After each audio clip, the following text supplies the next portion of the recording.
Dalam rangka menyambut peringatan Hari Pahlawan 10 November 2021, tentunya arti kata pahlawan tidak lagi hanya sebagai orang yang mengangkat senjata dan menumpas penjajah di medan perang. Namun lebih luas lagi, arti kata pahlawan saat ini sudah dapat diartikan orang yang memberikan dampak positif, memberikan dampak yang baik, dan juga membantu sesama pun dapat dikatakan sebagai pahlawan. Untuk itu, kita akan membahas topik ini dengan judul Perspektif Pahlawan Masa Kini. Telah hadir di studio TVRI Sumatera Selatan kedua narasumber kita. Yang pertama kita sapa dosen FISIP Universitas Islam Negeri Raden Fatah Palembang, Siti Anisya MSI, dan juga kandidat doktor. Amin. Assalamualaikum. Waalaikumsalam warahmatullahi wabarakatuh. Apa kabar Kanisa hari ini? Alhamdulillah baik. Vio sehat? Sehat juga. Dan juga ini hadir adik tingkat saya di FISIP Universitas Sriwijaya dan menjabat sebagai gubernur mahasiswa. Orang nomor 1 di Fakultas FISIP ya, dari kalangan mahasiswa. Iqbal Agung Santoso atau akrab disapa Santos. Iya Kak. Assalamualaikum. Waalaikumsalam warahmatullahi wabarakatuh. Apa kabar Santos hari ini? Baik, baik. Semangatnya gimana menyambut Hari Pahlawan? Ya kalau misalnya ngetes semangat, kawan-kawan mahasiswa tuh acap kali dengan 2 kata penuh makna Kak. Apa? Hidup mahasiswa. Oh itu penting, hidup Semangat mahasiswa. sekali. Mau Hari Pahlawan, Hari Kemerdekaan, hidup mahasiswa intinya ya. Baik, untuk membahas topik ini kita akan berbincang dengan kedua narasumber kita ini, dan kami juga mengundang untuk pemirsa di rumah untuk bergabung bersama kami di nomor telepon yang tertera di bawah ini dalam dialog interaktif. Yang pertama saya ingin ke Mbak Kanisa terlebih dahulu. Ini sudah divaksin, sudah di tes PCR juga. Boleh dibuka maskernya nggak apa-apa.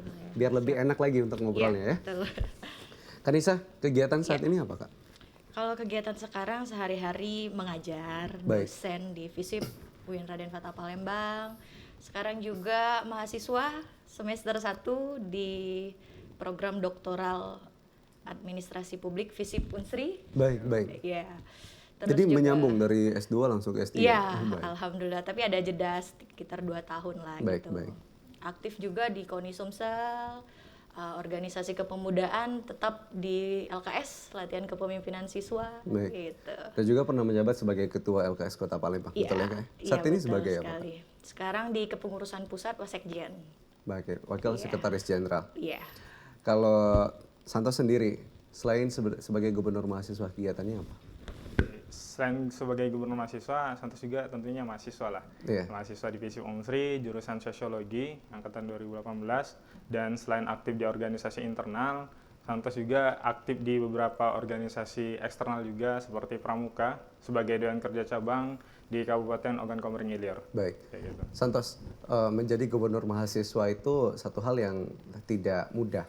Apalagi memang harus membagi waktu antara perkuliahan dengan, ya sebagai gubernur mahasiswa mengurusi banyaknya mahasiswa FISIP itu seperti apa, terus aspirasi dan sebagainya harus ditampung. Apa yang memanggil hati kamu untuk menjadi gubernur mahasiswa pada saat itu? Oke, sebenarnya cuma satu kata sih Kak, yaitu kebermanfaatan.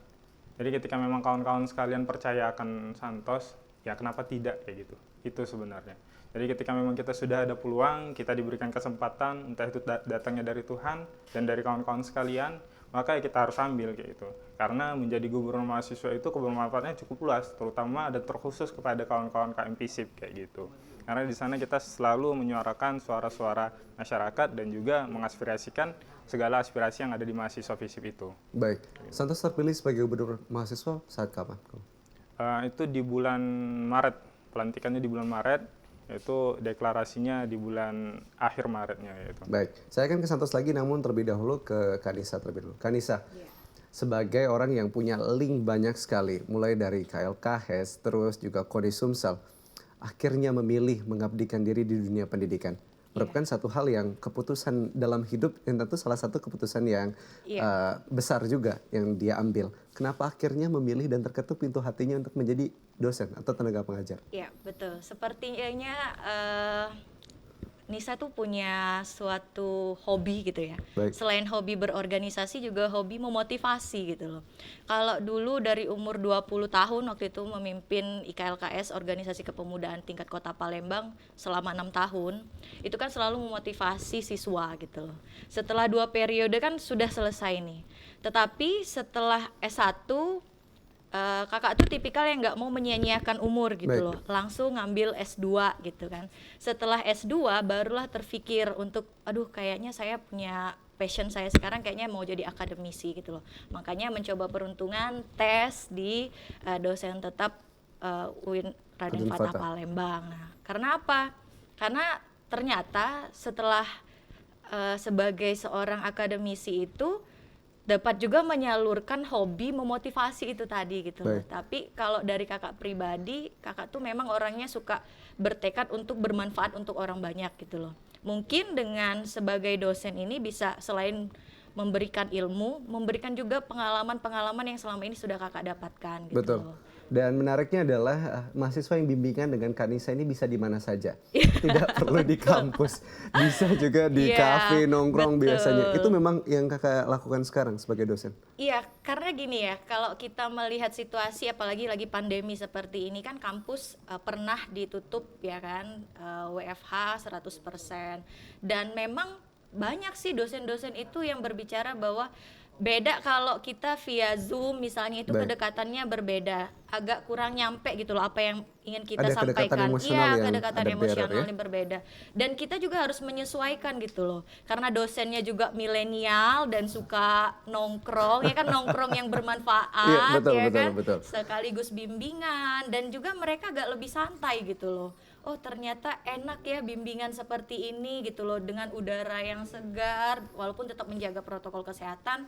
Tapi inspirasi tuh lebih cepat datang gitu loh, nggak kaku gitu loh. Jadi Baik. nggak, ya jangan sampai image dosen killer itu tuh ada untuk yang dosen-dosen muda gitu Betul, loh. baik. Harus kalau kita baik ke mahasiswa, insya Allah feedbacknya juga akan baik juga ke dosennya. Nah, itu benar. Semoga dosen di luar sana juga menonton tayangan ini. Baik, Kak Santos, kalau berbicara tentang kebermanfaatan yang dipilih, ini kan ada apa yang sebetulnya lebih spesifik lagi yang ingin Santos berikan kepada mahasiswa FISIP sebagai gubernur mahasiswa? Ya, sebenarnya sih yang pengen diberikan sebenarnya karya-karya terbaik kayak gitu. Kita tahu bahwasannya anak-anak FISIP itu ya identik dengan politik, dengan hukum, dan ketika memang ada pemilu pasti seringlah cekcok, Ya. bahkan baku hantam, Baik. itu kan. Nah, statement yang Rasanya seperti kalau itu. tidak ada cekcok itu bukan pemira ini ya, Benar, FISIP UIN, gitu. FISIP Unsri ya. Jadi memang ketika memang hal itu mindset itu yang sebenarnya harus diubah gitu. Baik. Karena kita sebagai mahasiswa, kaum-kaum intelektual, jangan semua masalah harus diselesaikan dengan baku hantam, semua masalah harus diselesaikan dengan kontak fisik. Tapi semua masalah bisa diselesaikan dengan karya-karya kayak gitu. Betul. Kita buat event-event yang besar, kita buat lomba-lomba yang terbaik kayak gitu. Karena mungkin kawan-kawan juga sudah bosan ketika memang ada hal-hal baku hantam tersebut kayak gitu kan. Tapi ketika memang sudah ada lomba, kita mengadakan lomba nasional, kita mengadakan lomba internasional bahkan gitu, itu akan menjadi daya tarik terbaru gitu. Karena ada stigma sekarang, kawan-kawan yang ingin ikut badan eksekutif mahasiswa itu hanya akan turun ke jalan pikiran dari adik-adik sekalian. Tapi kami hadir sekarang untuk mengubah stigma tersebut kayak Baik. gitu. Baik, Santo dan Kanisa, kalau pemirsa di rumah tentunya sepakat kalau seandainya mereka juga bisa disebut sebagai pahlawan masa kini. Karena kenapa saya membahas background di awal? Karena saya ingin melihat bagaimana. Baik, kita akan angkat telepon sejenak. Halo, dengan siapa di mana? Baik, silakan dengan pertanyaannya. Oke, mau tanya aja sama narasumber yang ada di media sekarang. Menurut pandangan kakak itu, gimana sih sosok pahlawan di masa kemerdekaan dan di masa sekarang ini? Nah, itu aja. Baik. Makasih ya. Baik, terima kasih. Nah, ini kita membahas langsung flashback ke masa lalu. Jadi ingin melihat perbandingan antara pahlawan pada saat zaman kemerdekaan dan pahlawan masa kini. Kanisa terlebih dahulu, silakan. Oke, baik. Kalau kita berbicara pahlawan, besok 10 November itu diperingati Hari Pahlawan ya kan. Kita kembali dulu nih ke tahun 1945. 10 November itu terjadi sebuah perang yang sangat luar biasa, di mana waktu itu para penjajah dari Belanda datang ke Indonesia. Baik. Dan terjadi peperangan, dan peperangan itu pertama kali dan mungkin yang terbesar sejarah Revolusi Nasional Indonesia, sampai 3 minggu perangnya dan menewaskan kurang lebih 2.000 tentara sekutu dan 16.000 orang pahlawan di Indonesia. Baik. Pernah dengar semboyan merdeka atau mati? Ya. Dari sanalah bermula. Jadi merdeka atau mati. Jadi luar biasa sekali pahlawan kita pada saat itu memperjuangkan kemerdekaan Indonesia. 17 Agustus kan kita sudah menyatakan kemerdekaan ya kan. Nah, tiba-tiba dari Belanda sana datang ke sini mau merebut kembali ya kan. Jadi di sini kalau kakak lihat bahwa pahlawan zaman dahulu kita semua tahu pengertian pahlawan ya Baik. kan. Semua pun sudah tertuang juga dalam Undang-Undang Nomor 20 Tahun 2009 bahwa pahlawan itu siapa yang merebut kemerdekaan ya kan, mengorbankan jiwa raganya. Tetapi gimana sih dengan pahlawan masa kini? Betul. Kita kalau secara etimologis ya kan, dosen nih yang ya kan, secara etimologis pahlawan itu ada yang mengartikan dari akar kata pahla dan berakhir dengan wan. Coba nih kita terjemahkan dulu dengan dermawan. Dermawan itu apa? Orang yang mau memberi. Dermawan, ya Betul. kan, orang yang suka berderma. Pahlawan apa? Pahla itu kata dari pahala. Jadi orang yang suka berbuat pahala, mencari kebaikan, berbuat kebaikan. Nah, jadi segala sesuatu yang kita nih yang ingin membuat suatu kebaikan untuk orang banyak, itu udah disebut sama pahlawan. Baik. Vio nih udah pahlawan karena kamu berusaha untuk membantu perekonomian keluarga nih misalnya. Kamu kan ingin membuat kebaikan untuk orang tua, Baik. untuk keluarga. Dan Vio pun udah bisa dikatakan sebagai seorang pahlawan. Baik. Nah, sekarang ini gimana caranya kita mengartikan pahlawan itu bukan hanya mengangkat senjata, tetapi kita itu harus bisa ikut mengisi kemerdekaan. Nah, mindsetnya yang seharusnya kita ubah, kakak tuh selalu memberikan materi ya. Kalau di kampus itu bukan hanya materi sih, lebih kepada sharing Betul. pengalaman gitu loh. Karena apa yang nggak ada di perkuliahan biasanya itu yang lebih sering kita praktekkan dalam kehidupan sehari-hari. Belajar, bekerja, itu sangat berbeda dengan yang namanya berkarya. Kalau bekerja, itu do something. Tapi kalau berkarya itu give something. Nah, jadi yang harus ditanamkan sama pemuda sekarang itu adalah gimana caranya kita untuk bisa berkarya gitu loh. Baik. Nah, kalau kita sudah bisa berkarya, otomatis kita bisa bermanfaat untuk orang banyak. Nah, mindset giving inilah yang harus ditumbuhkan oleh generasi muda sekarang, dan itu semua perlu dukungan banyak pihak, bukan hanya dari dosen, mungkin dari sesama teman bisa saling mengingatkan. Ini tadi kan Santos tadi sudah berbicara bahwa kita tuh nggak harus turun ke jalan sekarang sebagai seorang mahasiswa, kita harus bisa berkarya. Baik. Nah, berkarya inilah gitu loh, dan saya sangat bersyukur gitu loh, sudah banyak generasi muda yang mau berkarya dan sudah kelihatan gitu loh karyanya itu seperti apa, tetapi perlu untuk menanamkannya sejak dini gitu loh kepada adik-adik kita yang masih berusia muda seperti itu. Baik. Kalau kakak Mengartikan iya, pahlawan dari mengartikan dulu dan pahlawan. sekarang ya. Iya, betul. Saya akan tanya juga perspektif dari Santo, namun usai jeda yang satu ini tetaplah bersama kami di Suara Sriwijaya.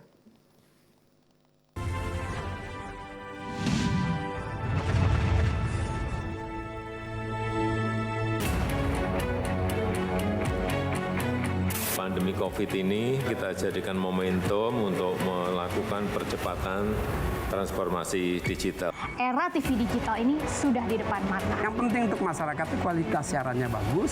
Bagi industri televisi itu sendiri atau penyiaran itu sendiri, agar segmentasi pasarnya nggak tergerus.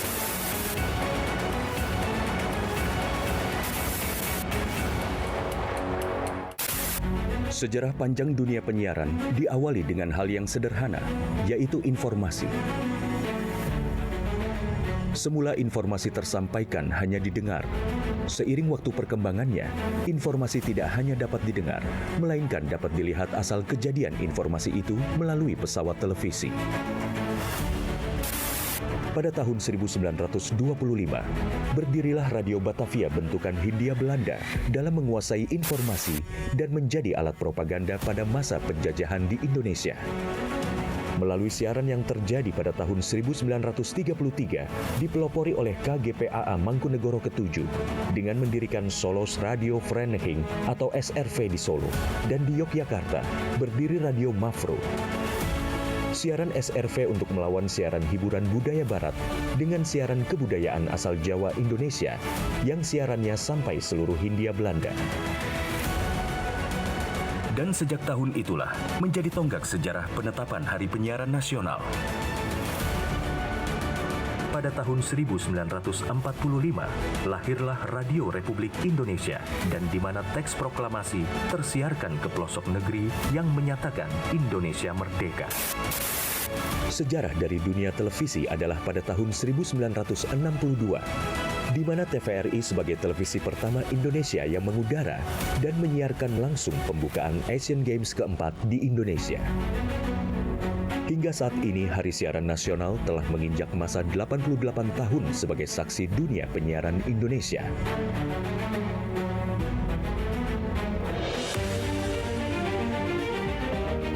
Sehingga perkembangan teknologi penyiaran menjadi faktor utama dalam menentukan kualitas penyiaran demi Indonesia maju.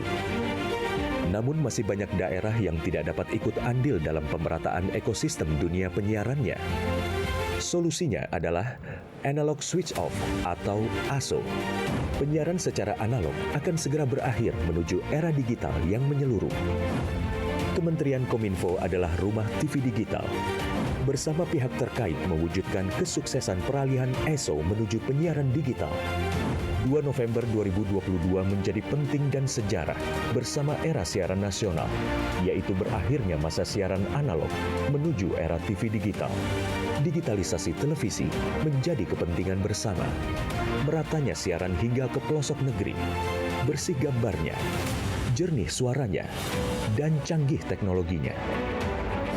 Menciptakan masa depan bangsa Indonesia yang lebih maju.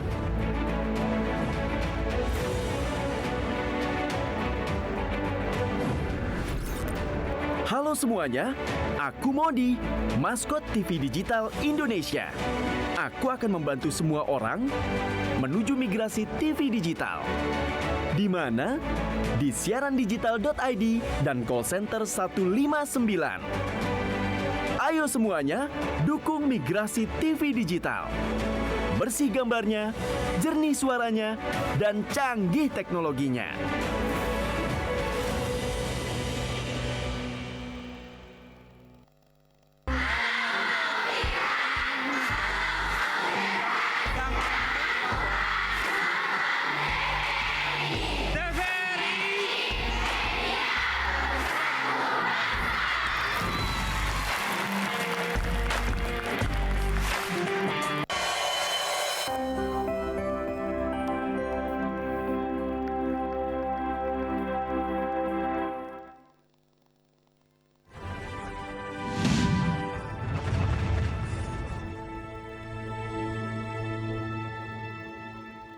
Baik, terima kasih pemirsa Anda masih bersama kami di Suara Sriwijaya. Masih kita akan membahas terkait dengan topik pahlawan masa kini dan kami mengajak pemirsa di rumah untuk bergabung bersama kami di dialog interaktif di nomor yang tertera di bawah ini. Baik, saya ingin ke Santos terlebih dahulu, Gubernur Mahasiswa Visip Unsri. Santos, apa perbedaan menurut kamu antara pahlawan masa kemerdekaan dengan pahlawan masa kini? Jelas, signifikan sekali Kak ya perbedaannya. Kalau zaman dulu pahlawan itu identik dengan membawa senjata, ingin perang, tembak-tembakan kayak gitu. Intinya pahlawan yang distigmakan zaman dulu adalah yang berdarah-darah, berkontak fisik dengan musuhnya. Tapi pahlawan hari ini adalah orang-orang yang bisa membangun stigma, merubah pola pikir dari kawan-kawan sekalian gitu. Salah satu contohnya adalah Santos bisa mencontohkan adalah kawan-kawan kita yang hari ini bisa menjadikan daya tarik kepada kawannya sendiri itu. Dan yang kedua adalah kawan-kawan yang hari ini sudah melakukan vaksin. Itu adalah salah satu pahlawan bagi lingkungannya gitu. Ketika memang orang tersebut tidak melakukan vaksin, maka secara tidak langsung dia akan membunuh keluarga-keluarganya ataupun teman-temannya yang ada di lingkungannya gitu. Karena Iya, kita tahu bahwasannya virus ini adalah virus yang sangat berbahaya, maka ketika memang kita sudah melakukan vaksin, maka kita sudah melindungi. Dan seperti yang dikatakan Kakak tadi, bahwasannya ya orang yang memberikan kebermanfaatan, orang yang melindungi sekitarnya itu bisa juga disebut dengan pahlawan, kayak gitu. Jadi Santos sepakat kalau seandainya orang yang sudah vaksin bisa disebut sebagai pahlawan. Sepakat sih. Baik, gitu. karena dia bisa memberikan kebermanfaatan untuk orang lain. Dan juga bisa melindungi keluarganya dan lingkungannya, kayak gitu. Baik, Itu keren yang sekali. saya ngerti. Arti pahlawan jadi saat ini orang yang sudah vaksin pun bisa disebut sebagai pahlawan loh. Itu menurut Santos ya? Iya. Baik, kan Kanisa terlebih dahulu. Kanisa tadi berbicara mengenai pahlawan masa kini itu adalah orang yang berani untuk mengisi kemerdekaan atau yang konsisten untuk mengisi kemerdekaan. Kalau sekarang kalau seandainya kita, waduh saya ingin mengisi kemerdekaan dengan perang lagi atau mengangkat senjata, itu artinya kita mendoakan ada peperangan lagi yang terjadi, betul ya? Baik, jadi mengisi kemerdekaan dalam hal apa Kak yang seharusnya dilakukan oleh pemuda saat ini? Baik, kalau sekarang Kakak berbicara sering di kelas gitu ya. Baik. Sering berbicara sama mahasiswa itu, kalian di kampus ini jangan hanya mau belajar aja gitu loh. Tetapi kalian juga harus mencari prestasi di luar sana. Berorganisasi lah gitu loh. Dengan berorganisasi, link kalian akan ada di mana-mana. Network kalian akan lebih gampang pada saat kalian lulus kuliah nanti. Tetapi pada zaman sekarang ini IPK itu tidak menentukan gitu loh. Betul. Sarjana pengangguran di mana-mana gitu kan. Dengan IPK yang Iya, dengan 3,8, IPK, 3,9. kumlot sekalipun banyak yang Baik. pengangguran sekarang. Nah, jadi dengan mengisi kemerdekaan ini sebenarnya kita tuh harus memberikan ingatan lagi kepada generasi muda, siswa, mahasiswa bahwa pahlawan dulu tuh dengan semangatnya, penuh tekadnya untuk berjuang ya kan, membela bangsa Indonesia ini, Baik. merebut kemerdekaan. Tetapi kita apa sih yang bisa kita lakukan dalam mengisi kemerdekaan ini? Yang pertama mungkin ya kalau Kakak bilang ke mahasiswa itu, kalian di luar cari potensi lomba-lomba gitu loh. Kalian ikuti. Selain kalian mengasah, Betul. mengasah diri kalian, kalian pun bisa mendapatkan ya feedback yang banyak gitu loh. Mereka secara tidak langsung ikut berkontribusi gitu. Ikut berkontribusi, ikut mengisi kemerdekaan dengan ikut lomba-lomba. Betul. Secara tidak langsung ya Iya, kan? betul. Karena terkadang perlombaan pun juga membuat pemikiran-pemikiran Iya, baru, perspektif-perspektif betul. baru seperti itu ya Kak. Kita pun jadi lebih kritis gitu loh dalam menghadapi teknologi yang sangat canggih seperti sekarang ini. Baik. Nah sekarang ini kan penjajahan, kalau zaman dulu ya kata ini tadi kan, kita harus melawannya dengan senjata. Tapi kan kalau sekarang yang dijajah itu pola pikir. Yang dijajah sama orang luar itu kan pola Ideologi ya? pikir, ideologinya. Makanya jangan sampai kita ada perpecahan, kita tuh harus sama-sama punya misi dan cita-cita untuk mencintai dulu NKRI ini. Kalau kita sudah cinta dengan NKRI, otomatis segala sesuatu yang ada di dalam NKRI ini sudah pasti dicintai ya kan? Baik, baik. Begitu. Baik Kanisa, saya ingin ke Santos terlebih dulu. Santos, mengisi kemerdekaan, pemuda itu seharusnya seperti apa yang dilakukan? Ya, yang bisa dilakukan ya, selain dalam lingkup saya sebagai gubernur mahasiswa dan eksekutif mahasiswa yang mengaspirasikan setiap pendapat yang ada di mahasiswa, masyarakat, yaitu mengangkat isu-isu dan kita beritahukan kepada pemerintah saat ini itu, agar memang ketika isu-isu yang sudah kita angkat ke atas itu dan didengar oleh pemerintah agar segera diperbaiki oleh pemerintah. Itu salah satu fungsi dari Badan Eksekutif Mahasiswa. Baik. Kayak gitu. Baik, tapi terkenal dengan gubernur mahasiswa ataupun orang-orang yang berkaitan dengan BEM itu sering disalahartikan sebagai aduh itu pasti orang yang suka demo. Ya. Bagaimana Santos menanggapi hal itu? Oke, itu stigma yang terbuat ya, karena memang berita yang keluar di masyarakat, yang diasumsi oleh masyarakat hanya ketika kami aksi itu chaos, kami aksi itu baku hantam. Baik. Tapi ketika memang kami melakukan lobby dengan pemerintah, kami diskusi dengan pemerintah, itu tidak ada satupun berita ataupun wartawan yang mengambil isu itu kayak itu. Itulah stigma yang terbangun sekarang dalam masyarakat itu. Tapi ya banyak bukti-bukti yang sudah dilakukan oleh mahasiswa kayak gitu. Yang bisa dilakukan dengan ya Langkah persuasif seperti itu. langkah persuasif yang bisa dilakukan kayak gitu, Kak. Baik, jadi sebelum melakukan aksi sebetulnya BEM telah melakukan langkah-langkah lain sebelumnya Iya, untuk benar. mengaspirasikan hal itu. Benar sekali ya. Baik, karena melihat sejarah juga mahasiswa ini punya peran penting pada masa reformasi. Ya, melakukan reformasi pada saat itu dilakukan oleh mahasiswa. Nah, Santos, pada saat ini ketika ada satu hal yang mungkin tidak sejalan dengan pemikiran mahasiswa saat ini ataupun yang mungkin tidak berkenan lah di hati mahasiswa dari kebijakan pemerintah yang ada, sebaiknya yang dilakukan itu seperti apa? Kalau dari gubernur mahasiswa sendiri. Oke. Sebenarnya yang namanya aksi turun ke jalan itu adalah langkah terakhir. Ketika memang semua hal-hal sudah dilakukan kayak gitu. Tapi kan sebelum itu ada yang namanya dialog dengan pemerintah. Ada yang kami bagikan komisioner gitu. Semua data-data kami himpun, kajian kami lakukan. Itu semua ya kami biar tidak terkesan bahwasannya mahasiswa ini cuma bisa turun ke jalan kayak gitu. Mahasiswa cuma bisa demo, Tapi ngurusin part itu fasilitas. tidak diliput seperti itu. Iya. Itu yang menjadi Itu yang menjadi permasalahan saat ini kayak gitu.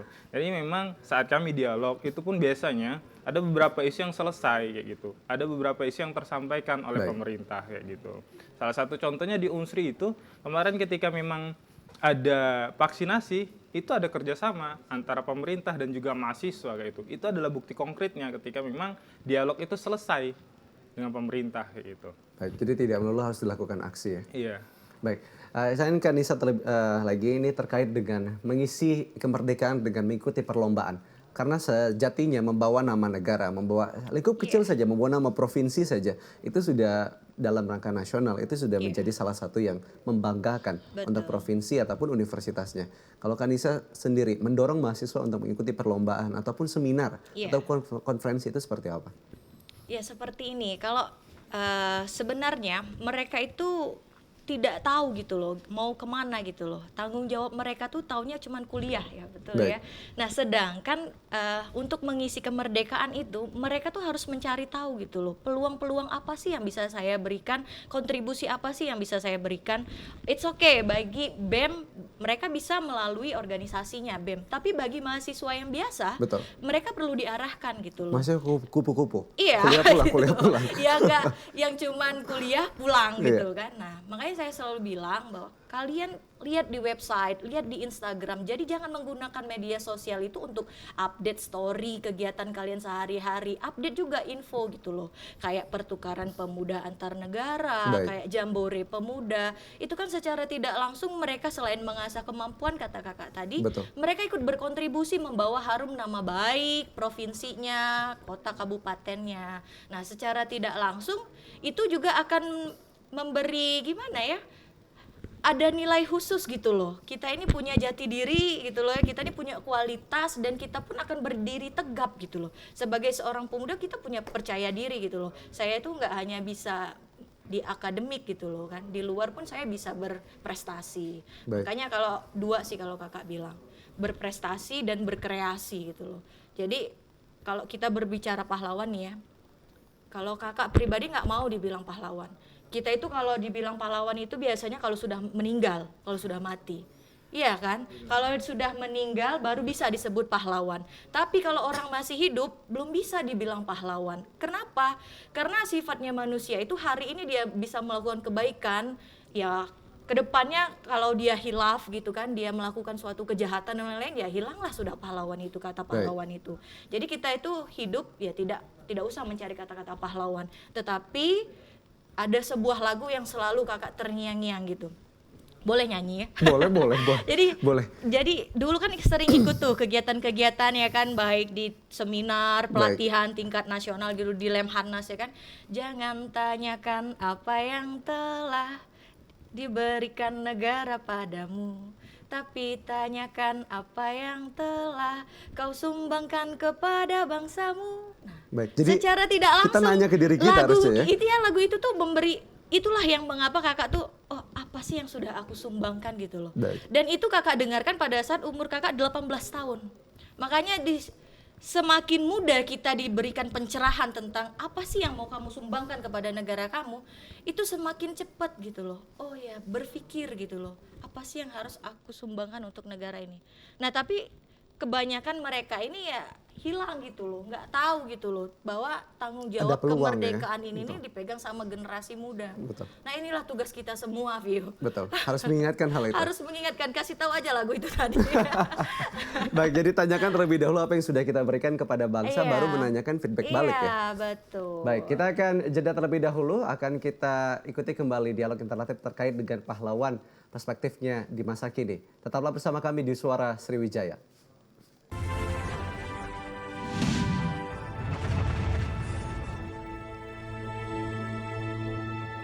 Semua kita bangun, semua kita sentuh secara proporsional. Kita puas pasti melihat ini. Tapi kita tentu akan lebih puas kalau ini terpelihara.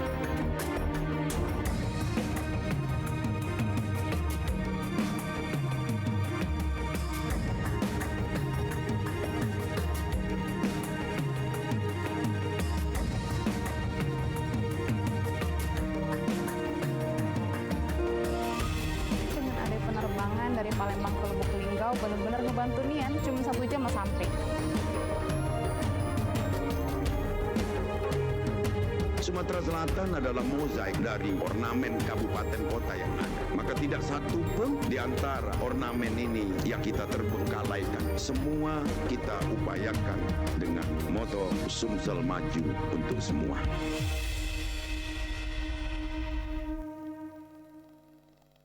Di masa-masa pandemi kayak gini, jangan lupa untuk rajin cuci tangan ya, Pak.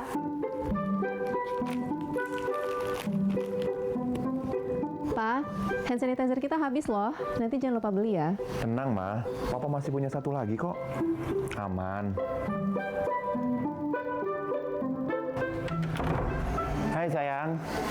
Pak, jangan Ya? lupa jaga jarak ya, Pak. Iya, kalian berdua belajar ya? Iya. Ya udah, belajar yang benar ya. Ya. Papa tinggal dulu ya.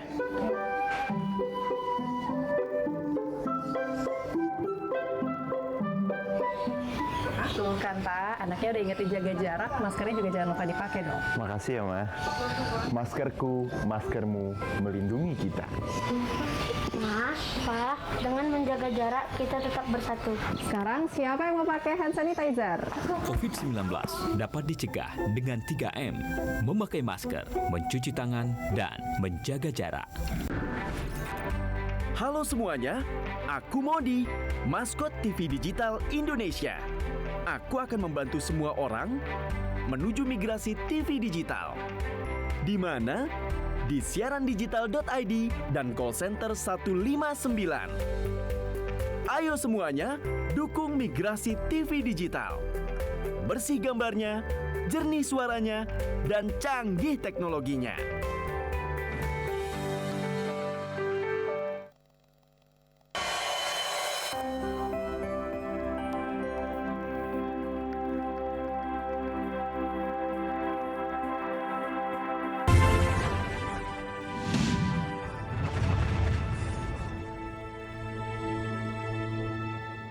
Baik, terima kasih pemirsa Anda masih bersama kami di Suara Sriwijaya. Kami mengajak pemirsa di rumah untuk bergabung bersama kami di dialog interaktif dengan nomor yang tertera di bawah ini.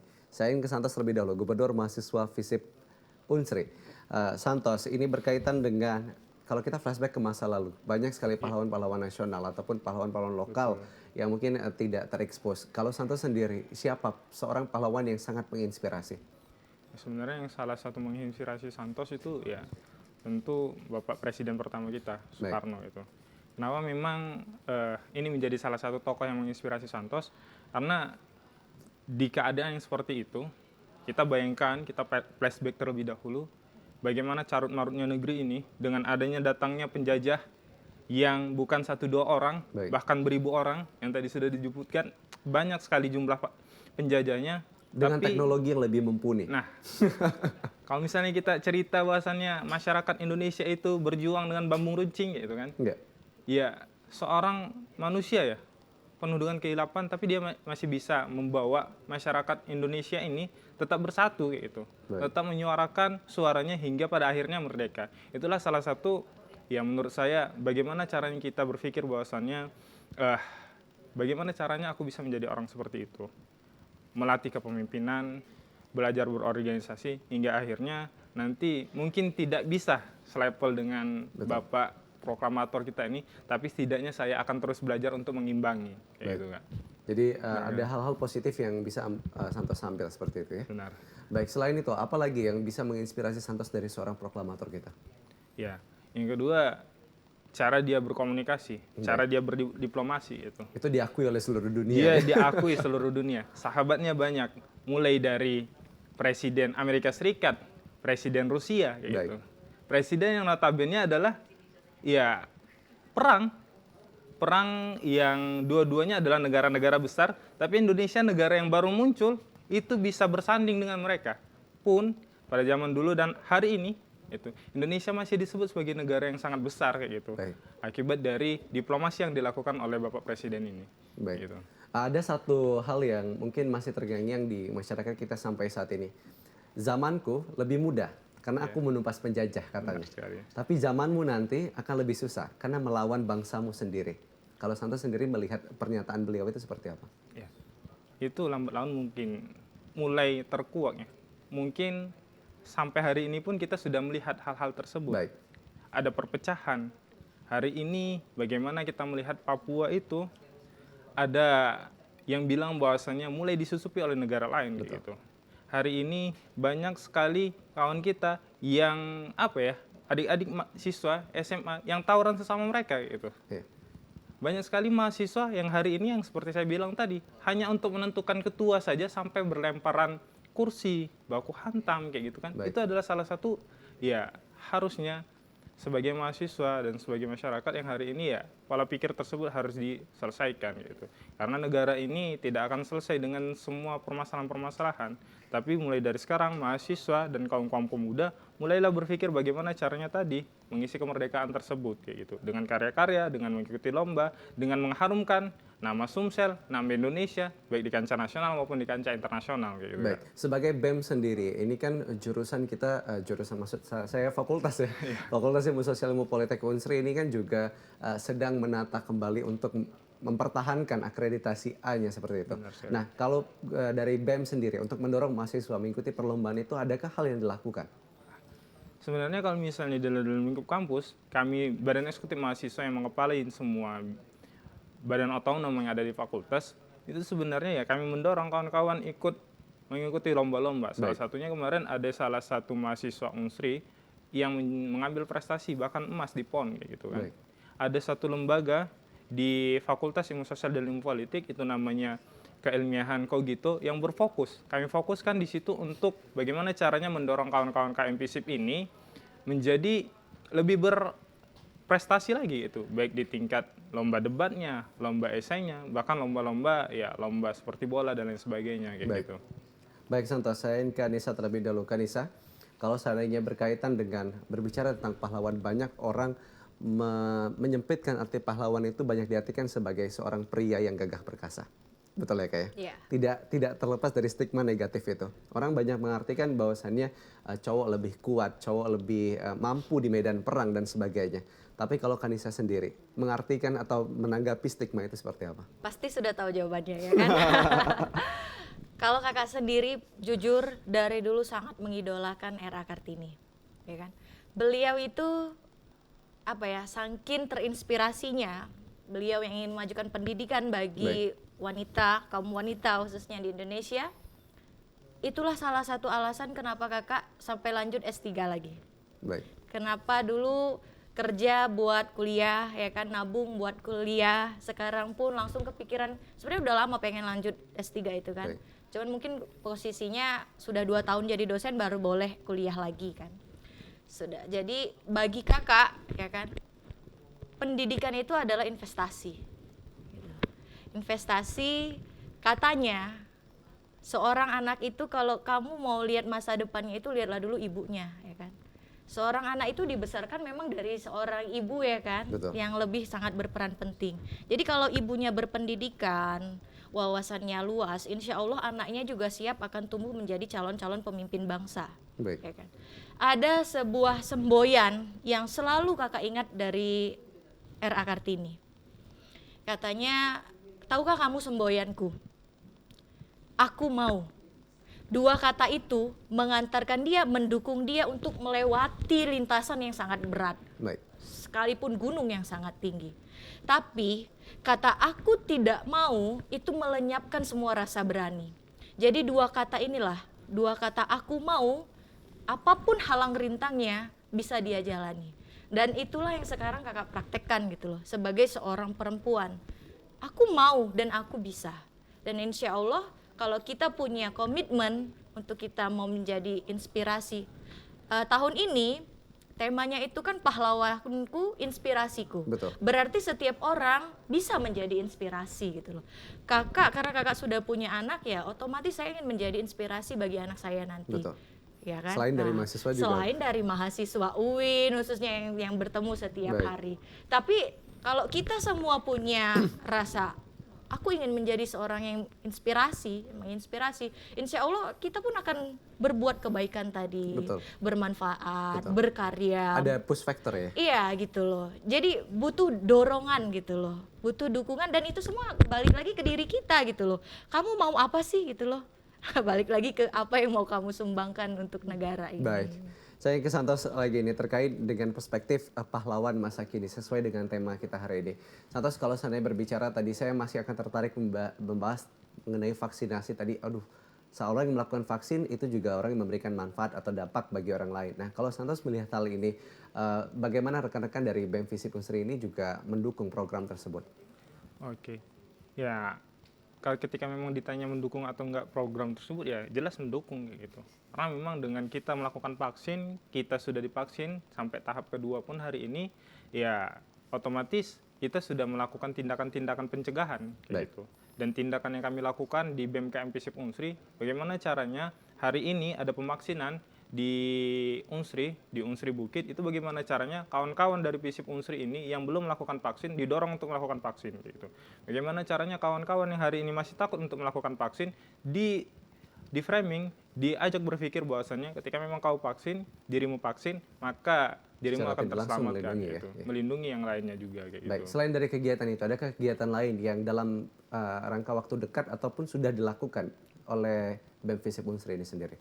Oke, sebenarnya yang lingkupnya lebih besar itu adalah BMKM Unsri kayak gitu. BMKM Unsri yang kemarin bekerja sama dengan Kapolda yang melakukan vaksinasi lebih dari 1.000 vaksin yang dilakukan di Stadion Jakabaring kayak gitu. Di sana banyak sekali kawan-kawan Unsri yang terfasilitasi untuk melakukan vaksin kayak gitu. Dan di situ pun kawan-kawan Visip mendorong untuk seluruh sebagai mahasiswa relawan Visip, vaksin lah seperti itu. iya, menjadi volunteer yang hari ini masih bisa kita lihat kayak gitu. Selain kegiatan vaksinasi, ada kegiatan lain yang dilakukan oleh BEM Visip Unsri khususnya? Oke. Ya, sebelumnya yang tahun-tahun kemarin awal sekali pandemi gitu. BMKM Visip Unsri itu yang melakukan penyemprotan desinfektan gitu. Baik. Ini salah satu pencegahan ketika memang pada saat itu belum ada yang namanya vaksinasi. Pada saat itu yang masih marak-maraknya adalah bagaimana caranya kita mematikan kuman ini dengan melakukan penyemprotan vaksinasi kayak gitu. Kami melakukan penyemprotan vaksinasi Desinfektan. Baik. Benar sekali. Lebih tepatnya desinfektan Baik. gitu kan.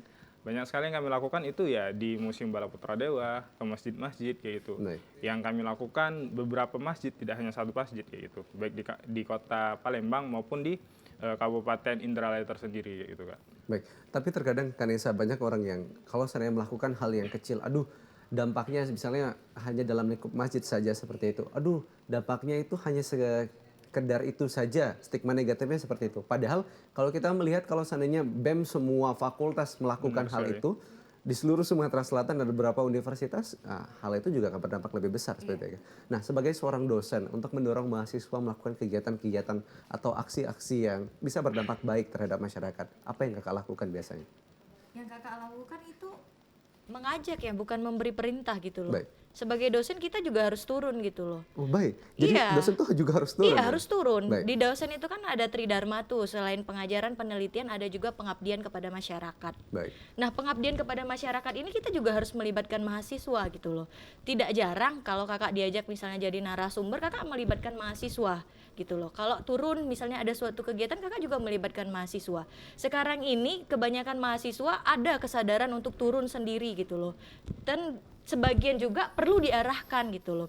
Jadi kalau kata orang itu kan lebih baik memberi contoh daripada memberikan perintah. Betul. Nah, jadi Agar seperti lebih mudah itulah diikuti. akan lebih diikuti ya kan. Nah, Dan orang juga merasa pada saat melakukan itu juga tidak iya, terbebani. tidak seperti itu. terbebani. Jadi misalnya kakak juga nih misalnya ada suatu MK gitu kan ya, ada berhubung ke masyarakat gitu loh. Jadi bisa tugasnya nanti terjun ke masyarakat gitu loh kan, kita sama-sama gitu loh.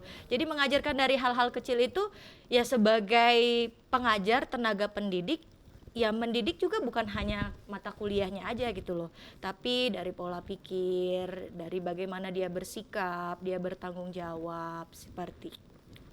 Ya baik, saya ingin Santos lebih dahulu. Santos, berapa banyak mahasiswa yang saat ini tergabung di BEM Visip Unsri ini sendiri? Kalau misalnya untuk melihat berapa mahasiswa yang tergabung, itu dari badan pengurus hariannya aja itu sudah ada 43 orang. Sedangkan staf muda, staf ahli, kayak gitu, itu lebih dari 200 orang kayak gitu. Berarti itu mereka siap untuk memberikan kebermanfaatan untuk orang lain ya? Bukan siap, tapi sangat siap. Sangat siap. Baik, kita akan berbincang kembali terkait dengan perspektif pahlawan masa kini. Ini telah hadir kedua orang yang inspirasi tentunya di studio TVRI Sumatera Selatan, Gubernur Mahasiswa FISIP dan juga dosen FISIP UIN Raden Fatah. Kami akan kembali usai jeda yang satu ini, tetaplah bersama kami.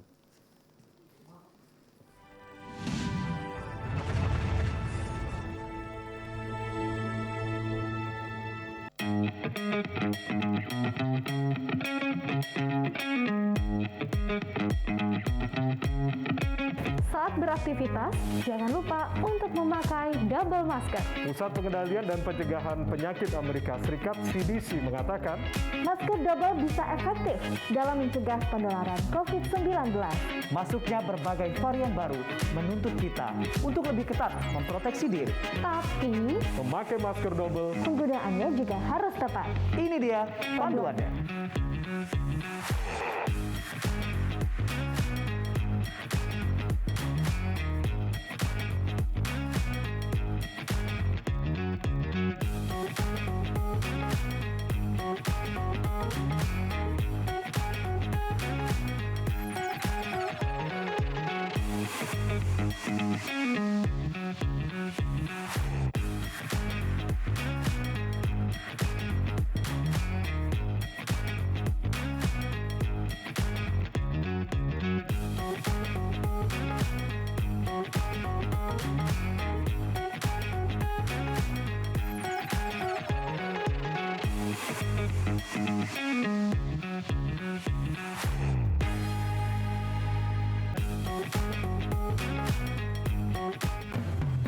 Selamat datang di Corona Fashion Show. Fashion Show menarik, gaya nyentrik namun menggeliti. Kita sambut peserta pertama kita dengan tema anti kuman, anti bakteri, dan antivirus. Selalu mencuci tangan dengan air yang mengalir. Sebelum dan sesudah melakukan aktivitas atau menggunakan hand sanitizer. Peserta selanjutnya dengan tema jaga jarak aman. Jaga jarak minimal 1 meter saat berbicara dan beraktivitas. Jarak boleh jauh, tapi hati kita tetap bersatu. Peserta yang terakhir dengan tema anti percikan air dan debu. Masker dan face shield dapat melindungimu. Terima kasih telah membantu mencegah penularan COVID-19 menuju Indonesia sehat.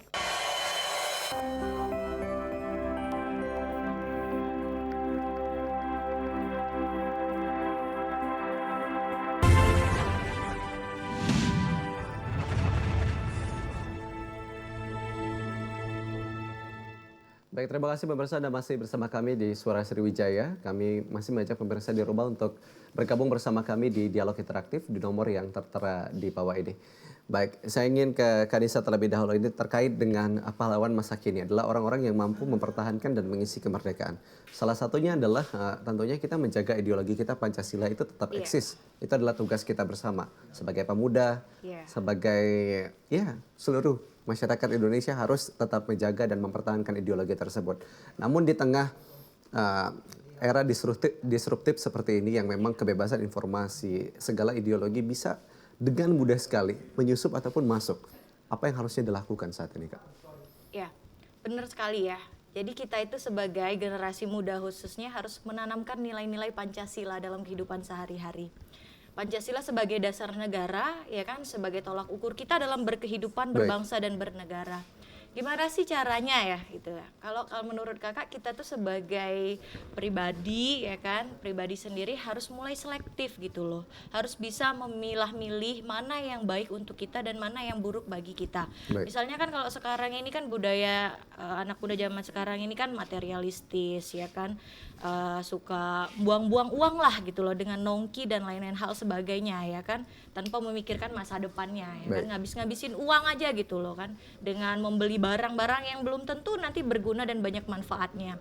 Jadi kita sekarang ini ya jangan hanya konsumtif gitu loh, konsumtif gimana caranya kita harus lebih produktif gitu. Baik. Nah, jadi dengan seperti itu, insya Allah kalau kita sudah mengamalkan nilai-nilai Pancasila, ya kan, kita menanamkan rasa cinta tanah air, nasionalisme, insya Allah budaya-budaya luar, ya kan, ideologi-ideologi dari luar itu ya kita akan lebih mudah memfilternya. Baik, konsumtif dalam hal yang baik pun juga dilakukan dengan mencintai produk dalam negeri. Iya, betul sekali. Harus mensupport produk lokal ya. Iya, Jadi betul sebagai sekali. pahlawan masa kini, teman-teman juga harus sadar bahwasannya produk lokal saat ini juga Iya, betul-betul dapat bersaing, memiliki kualitas juga. kualitas. Baik, berkaitan dengan budaya, memfiltrasi budaya yang masuk. Terkadang Santos banyak stigma di luar sana. Aduh, kamu sebagai anak muda, kok masih sih pengen mempelajari budaya-budaya lama seperti itu kan? Oh, udah kolot, ketinggalan zaman seperti itu. Banyak orang yang beranggapan negatif seperti itu. Kalau Santos menanggapi itu seperti apa? Nah, ini yang menurut Santos tuh stigmanya yang salah kayak gitu. Padahal bahwasannya kita, budaya itulah yang mengangkat kita pada saat hari ini gitu. Kawan-kawan sekalian ketika memang bercerita bahwasannya banyak loh budaya-budaya yang dulu yang mengantarkan ya, seperti Mbak itu malah mengubah pola pikir dari orang-orang yang hari ini sudah mengisi pos-pos penting di negara ini gitu. Makanya dari itu banyak sih yang dilakukan kayak gitu. Apa yang harus kita lakukan ya? Kita buktikan dengan menjaga ideologi tersebut kayak gitu. Bagaimana caranya tadi Pancasila masih tetap eksis, bagaimana caranya budaya kita, budaya ketimuran kita gitu. Itu tidak tergerus oleh budaya-budaya barat lah biasanya kayak gitu. Baik, jadi ada kata akulturasi juga sehingga mungkin kalau seandainya terlalu tradisional bisa dikreasikan dengan sedikit lebih modern seperti itu ya. Benar sekali. Jadi sehingga mencintai produk dalam negeri, mencintai budaya itu juga salah satu termasuk dalam bagian pahlawan masa kini. Jadi yang harus kita lakukan saat ini. Baik, terakhir, Kak Nisa saya ingin menanggapi terkait dengan isu banyaknya mungkin K-pop, budaya-budaya luar yang memang lebih dicintai. Bisa dikatakan lebih dicintai karena banyak dalam aplikasi sosial media banyak orang yang memposting hal tersebut. Kalau Kanisa sendiri menanggapi cinta yang berlebihan terhadap budaya luar, apakah itu diperbolehkan? Kalau cinta yang berlebihan tentu nggak boleh ya kan. Segala sesuatu yang berlebihan itu kan nggak baik ya kan. Nah tapi kalau kita ngefans, kita suka, itu adalah ya bebas aja gitu loh kan, punya tanggung jawab masing-masing gitu loh untuk menyukai apa gitu kan, punya hak sendiri gitu kan, mau suka apa aja. Tapi kalau dalam batas yang wajar, dalam koridornya ya kan. Nah kalau misalnya yang kayak tadi sangat menyukai K-pop gitu kan ya, kalau dia bisa berkreasi dan berkarya gitu loh dengan apa yang dia sukai, sehingga menaruhkan ya, nama sehingga ini. memberikan nama baik buat negaranya, it's okay, nggak apa-apa gitu loh. Baik. Berarti kan itu sisi positif dari budaya luar ya kan. Betul. Nah jangan sampai membawa yang sisi negatifnya itu. Betul. Makanya kita butuh memfilterasi tadi. Nah gitu. Jadi balik lagi kepada bagaimana kita menanamkan cinta tanah air. Betul. Kalau kita udah cinta tanah air, mau kita hobinya apapun itu, ya kita akan balik lagi, oh kira-kira ini bermanfaat nggak ya buat negara aku gitu loh. Dan juga mengamalkan Pancasila Iya, tentunya. betul sekali. Baik, terakhir, Santos saya ingin tahu bagaimana harapannya terhadap rekan-rekan ataupun pemuda di luar sana, mungkin yang lebih muda ataupun lebih tua dari Santos, siapapun itu, untuk tetap menghargai pahlawan dan juga menjadi pahlawan masa kini. Ya harapannya saya selaku mahasiswa ya, kawan-kawan mahasiswa yang masih muda, yang darah muda katanya. Baik, masih menggebu-gebu ya semangatnya. Kalau lagunya itu darah muda, darahnya para remaja. Jadi intinya pada saat ini adalah kalau misalnya kita ingin memflashback, bagaimana cara kita menghargai pahlawan masa lalu, ya hari ini kita harus berkarya. Bagaimana caranya kita hari ini bisa menjadi pahlawan masa kini? Ya kita harus memberikan dampak kayak gitu. Kita harus memberikan manfaat, baik itu lingkupnya dalam keluarga sekalipun kayak gitu. Yang hal yang paling terkecil bagaimana caranya kita ya bisa menata keluarga tersebut kayak gitu. Bagaimana caranya kita bisa mencontohkan kepada adik-adik kita, bagaimana caranya kita bisa memberikan info terbaik kepada orang yang lebih tua daripada kita gitu. Sedangkan kalau misalnya di lingkungan yang lebih luas lagi, bagaimana caranya kita bisa membantu. Ya, ada tagline sekarang, bantu tetangga, bantu teman, ya itu yang bisa kita lakukan sekarang. Betul. Bantu UMKM juga. Bantu. Baik, terima kasih Santos. Yang terakhir, Kak Nisa, bagaimana Kak Nisa bisa harapannya ke depan untuk pemuda, khususnya saat ini, untuk mengisi kemerdekaan dan mempertahankan kemerdekaan itu? Iya, baik. Buat seluruh generasi muda di Indonesia, khususnya di Kota Palembang, marilah kita bersama-sama mengisi kemerdekaan dengan berlomba-lomba, berprestasi, berkarya, berinovasi demi kebermanfaatan bagi banyak orang. Baik, itu yang paling penting. Itu yang paling penting. Kalau kita sudah punya niat dari awal, ya kan, bulatkan tekad, niat, ya kan, dengan penuh semangat untuk berbuat dengan manfaat yang lebih besar, insya Allah akan kembali kepada diri kita gitu loh. Baik, ada Jangan takut. dampak positif yang nanti akan kembali ke kita ya. Pasti. Pasti, itu percaya sekali. Pasti. Terakhir, Santos, kebermanfaatan yang akan dilakukan sampai nantinya, mungkin ke depannya, hal apa ya, aksi terbesar yang akan dilakukan? Ya. Ini bukti konkret ya. Baik. Bukan cuma Santos, tapi Santos bekerja atas nama tim, atas nama BMKM FISIP Unsri, di kawan-kawan KM Unsri, itu KM FISIP, itu kan. Salah satu contohnya adalah kami ada salah satu program namanya Bakti Desa atau Sriwijaya Mengabdi. Gitu. Baik. Itu kami lakukan untuk mengajar di desa yang ada jaraknya nggak terlalu jauh, tapi adik-adik di sana banyak sekali yang kurang motivasi untuk melanjutkan sekolahnya gitu. Banyak sekali orang-orang di sana, kaum-kaum muda yang stigmanya masih berpikiran bahwasannya cewek harus di rumah gitu. Cowok kalau misalnya tamat kuliah harus cepet-cepet, ataupun tamat SMA itu ya harus cepet-cepet bantu ekonomi keluarga gitu.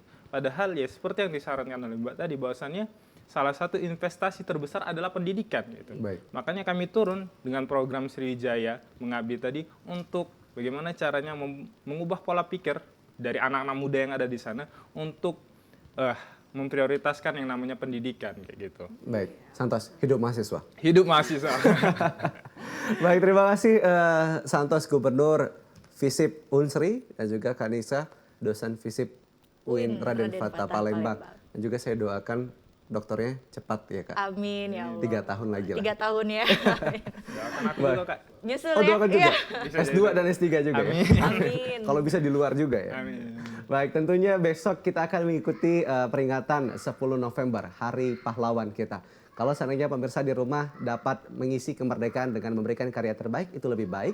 Jadi kalau seandainya memang memiliki kesempatan untuk datang ke Taman Makam Pahlawan dengan tetap mematuhi protokol kesehatan dan mengikuti rangkaian upacara, itu jauh lebih baik.